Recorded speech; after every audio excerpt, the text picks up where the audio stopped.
Zap, dámy a páni, slečny a chat, ako sa máte? To bola vlastnícka otázka. No nevadí, seriózna vec. Príjmačky na architektúru mám zajtra, takže zvolám vám poradu. No chalani, ako sme na tom? Wait, ako vlastne fungujú príjmacie skúšky na architektúru? No skladá sa z 5 častí, kreslenie busty, zátišia, uloženie predmetov do perspektívy a testík, no ten má 2 časti.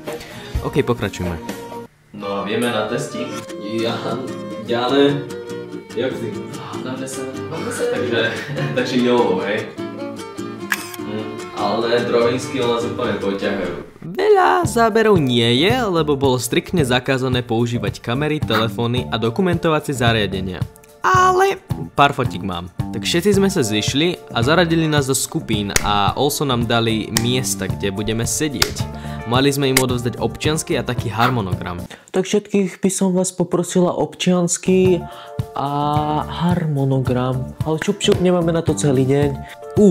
A boli 4 skupiny. No ja som bol v skupine 1, kde som najprv kreslil zátišie, pak bustu, pak kompozíciu a posledný testík. To bol maximálny fail, ale k tomu sa dostaneme neskôršie. Dobre, zátišie. Basically to bola stolička a hen taký polievač kvetinový, neviem jak sa to volá, na takom bielom kvádri. A na stoličke bola deka a na nej, neviem, nejaká kravská lepka or some, neviem, niečo také. Skoro som to nestihol, lebo typky, čo tam sondovali zrazu, že už pomaly odozdať máte už len 5 minút. Že čo? Druhá nasledovala busta.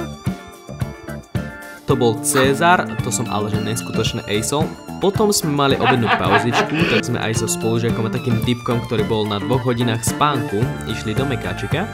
Tam sme si síce nič nedali, ale taký recharge to bol, no, chápete, no. Kompozícia, to som netušil, jak sa to robí, ale tak sneaky som odfotil toto. Téma bola, že valec. To si mal spojiť všetky predmety do nejakej architekturickej structure v perspektíve. A nemohli sme používať pravítka, to bol ten háčik. A posledný? Testík.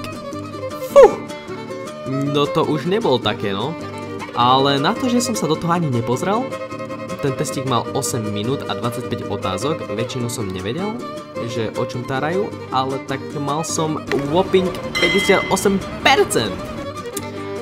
Ale podľa mňa nemá veľkú váhu, lebo chápeš, 8 minút testík a ostatné som robil tak hodinu aj niečo. Druhá časť testíku bola taká visual thinking vec asi, neviem, niečo takéto. Rysovali sme kocky na základe ich nárysu, pôdorysu a bokorysu. Potom posledná úloha to bolo, že pavúčiky padali zo strechy a dokáž, či FR mohli padnúť z tej strechy. Pík úloha úplne. Našťastie som si vybral asi to najjednoduchšie zadanie, čo bolo, bo keď som sa pozeral tomu typkovi na 2 hodinách spánku, že čo on dostal, tak som sa tak povzdychol, že ešte že? A odozdal sa to, ja neviem, tak 40 minút skôr, jak všetci ostatní, takže asi som to mal trošku easy mode. Tak, bolo to ťažké. Ani nie moc.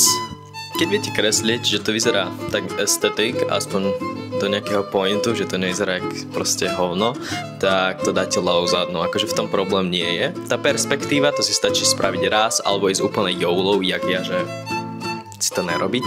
Lebo že prečo? Musíte veriť svojej mysli. A ten testík, to sa nedá spraviť, pokiaľ sa na to nenaučíte, alebo môžete to všetko tipnúť, jak ja, mať tak 58%, možno viac, možno menej, možno ja som iba hlúpy. Má tá druhá časť, to musíte dúfať, že to asi to porekadlo typujem, že šťastie aj na somára padne, tak padne aj na vás a vyberete si niečo ľahké. Takže tak.